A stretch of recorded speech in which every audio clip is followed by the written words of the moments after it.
Hey guys. What's up? All right, so today we're gonna finish the two-wheel to four-wheel drive conversion. We do have a little caveat to that. As you can tell, there's no motor. There won't be a motor in it today. We're gonna show you how to change the axle, how to put in the shifting linkage, and then at the end we'll talk about hooking up the transmission and the transfer case and so on and so forth. But we still have a few things we need to do to ours, and parts are taking forever to get here. So we're going to get you guys moved along. So if you're trying to do this and you're waiting on us, you know what to do.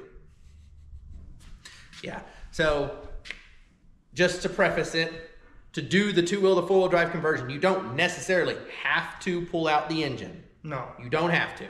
We have, because this motor needed to be rebuilt, and we already knew that, so we pulled everything out.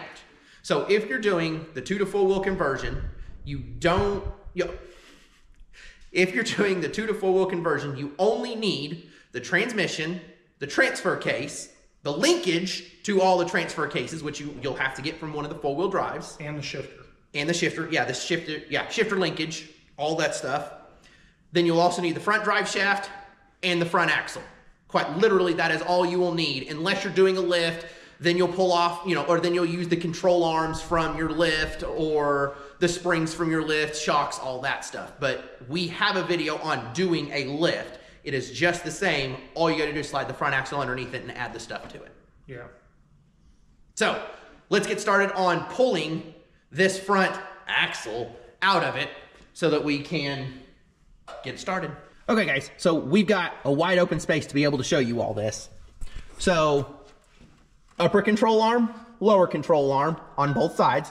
You undo all the bolts for that. That makes it free. You can either do the shock on this side or the top side. You also need to take off the drag link from the pitman arm, as well as the track bar, and all of that can then slide out. You also need to disconnect the sway bar links. So either from the top of the sway bar, from the bottom of the sway bar, or just pull the whole sway bar off completely. That is completely your choice. If it's gonna be a trail rig. If it's gonna be a trail rig, you won't need it at all anyways. So once all of those bolts are pulled out, this thing will literally roll out. So I'm going to pull bolts, and then I'll get back to you and show you it sliding out. All right, everything's disconnected. Now we're fixing to yank it out.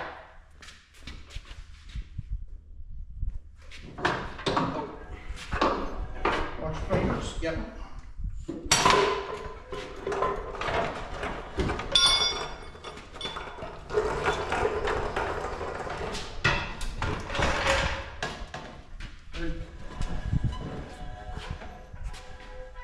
It's just the shock that it's caught on.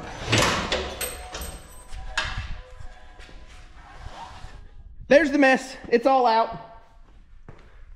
All that's left is nothing underneath it. No, we just gotta Just let it go.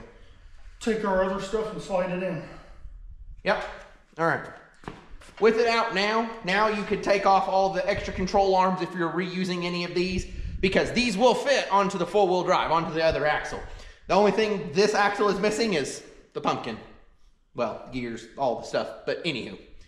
But yeah, or if you're doing a lift, then just off to the salvage yard with it. Pretty much. I mean, unless you just want the rotors off of it or the brake caliper or any of that, that stuff could still work too. I mean, yeah, some of it's good spares to have. Yeah. If you have room for it. But otherwise, if you're not using any of it, to the salvage yard and put your new stuff on. Yep. Let's put an axle underneath it. All right, guys. So we're moving slow, but we're getting there. We're just, hadn't quite got the axle underneath here because it's heavy. Anywho, we've got everything else laid out, ready to go. We've got the upper control arm, which we're using a stock one. We have a lower control arm, which we've got one for a lift kit. Make sure you have both bolts set ready.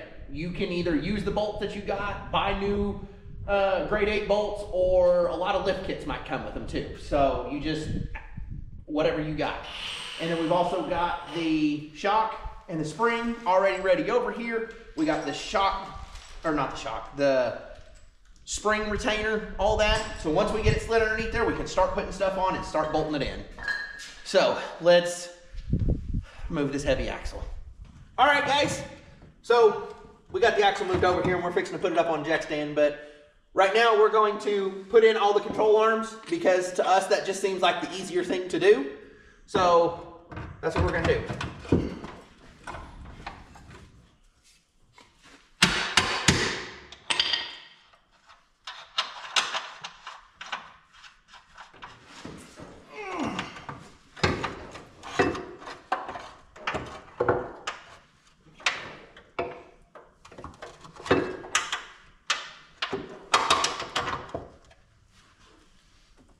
Don't set on your nut, that hurts. Yeah. A little bit.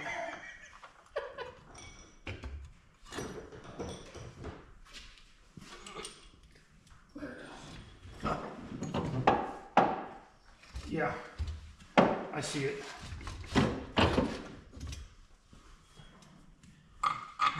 Needs to come back.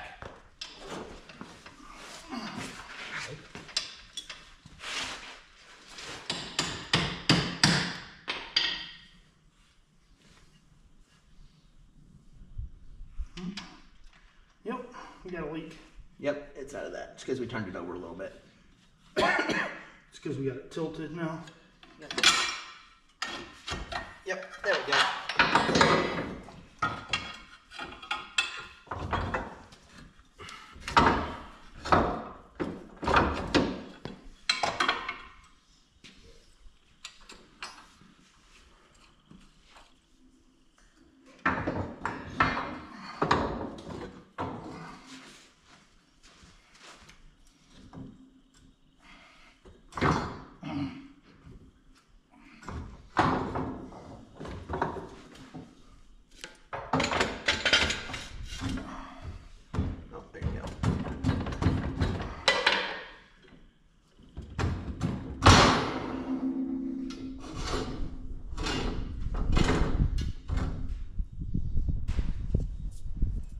There we go.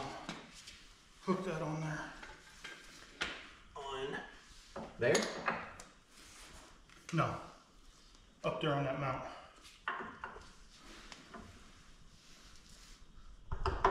Got it? Yep.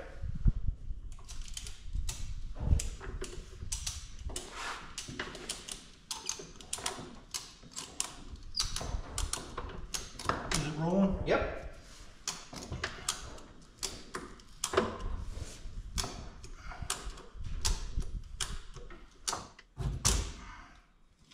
This thing's jacked. The lock in the back doesn't go where it's supposed to. There it is. Keep going. All right, what right there?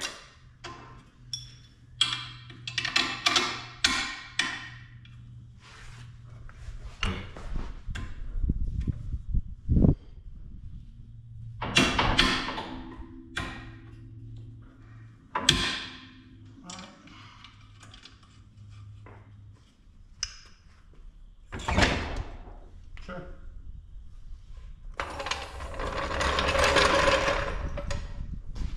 All right, so the axle is in place. Springs are holding it, control arms are holding it. So we're gonna call this part good. We have some things we need to do to the axle in order to finish it because we have some seals to put in it and we've ordered some CV axle shafts to put in it and they're not here yet. We're gonna show you guys that upgrade. Yeah, we'll show you that when we get them in.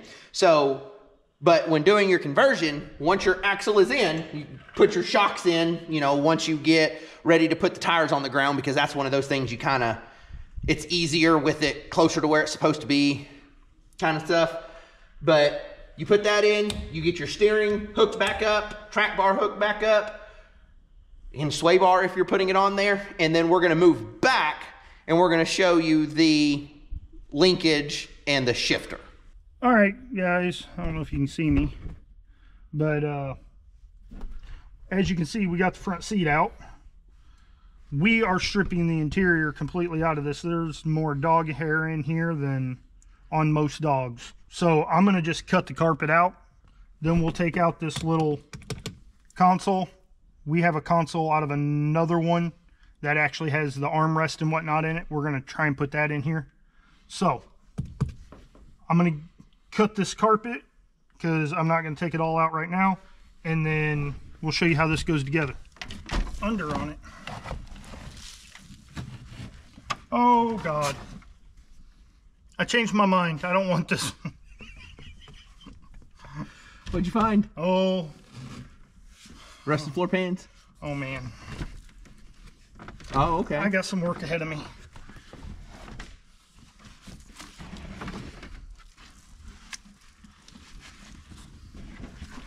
All right, guys. So once you got your carpeting out of the way, this panel right here is your four-wheel drive panel. This is where your shifter would be. So we're going to just zip these out. These ones happen to be an 8. Keep your bolts, you're going to need them. There we go. Now, all right guys, shifter, hole.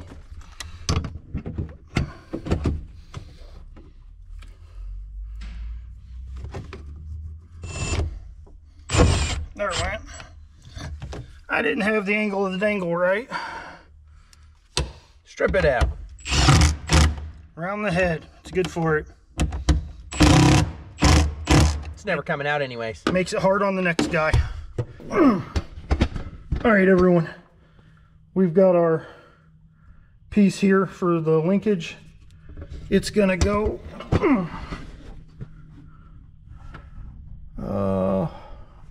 right here. So there's a hole here, here, here, and there. So this is a 2-person job. You just take it, put it up there like so, get them to, yep, get one started. You got it in there? Yeah. Start it. It started. Okay, do the one directly below it. Okay. Move it over, back towards the back. All right, guys, so that's all done. If you have your, put your transmission in, put your transfer case in, you now have 4-wheel drive. Don't forget to put in all your linkages, and you should know how they go back in based on the way they came out from the junkyard or wherever you got your supplies from. All right. All right, so guys. we are mostly done with it, but all we've got left is stuff that we have to do for our specific axle. Yeah, we're waiting on doing the transmission and the transfer case and putting the motor and all that in, because here before long I'm going to be ordering a slip yoke eliminator kit for my Jeep and a drive shaft. So I don't see any point in putting it all in and then having to take the transfer case back out. It's easier to do everything out for me, so that's what I'm going to do. Plus, I'm not in a huge hurry for this yet. I got a couple months. The linkages, they're not real hard. They're really self-explanatory. So before you go to the junkyard to get it, make sure, well, while you're there, make sure you look at how they connect so that you can put them back in. yeah, definitely be taking pictures. So we can do an update video once we do get everything in, but it'll just be a little bit. So you might check if this is a little bit down the line, you might check to see if our update video's in there if you need help with the linkages. But other than that, if you're watching it the day it's released, sorry, you're gonna have to wait or look at your linkages that you've got. You know what, if you really can't, if you need help, just reach out in the comments or whatever and let us know. There's that too. I will crawl under there and hook them up to. We have three other ones that have 4-wheel drive that we can go and look under. Yeah. I can get you some pictures and label it or whatever. But again, this video, like trying to get this stuff all done, has been a long while in the works. And if we wait, the series is going to take 6 months. So I figured we could show you how to do the gist of it. Knowing where the parts go is the biggest part. and knowing what you need. Yeah. Transmission, transfer case, because the transmission transfer case goes on the transmission, so you have to have a new transmission. Yeah. All the linkages. So there's the linkage that goes from the transfer case up to the shifter inside. You will also need the shifter inside. You'll need a drive shaft and a front axle. And that's it. Yeah. All the control arms you can reuse if you so choose, or if you're getting a lift anyways, a lot of those will have control arms and or shocks and or springs and those kind of things. Yeah. So it's pretty much just a swap. You swap the front axle and then the transmission transfer case. So as long as you've got that, you're good to go. Yeah. And again, you don't have to pull the motor. We just did. It had to be pulled anyways. Yeah. So with that being said, I hope you learned something, or at least enjoyed watching us struggle a little bit. Please remember to like, subscribe, and share. It really does help us out. Also, shameless little plug here. Bleepin' Jeep is doing Beast Wars. If you haven't seen our short or our video we did about that, we entered. So be on the lookout for that. We may be headed to East Tennessee to try and wheel with Bleepin' Jeep. Yeah, we've got the rear coil conversion, and we will actually probably take the four-wheel drive conversion with us as a backup. Yeah, but stay tuned and let's see where this goes. Bye, guys. Bye, guys.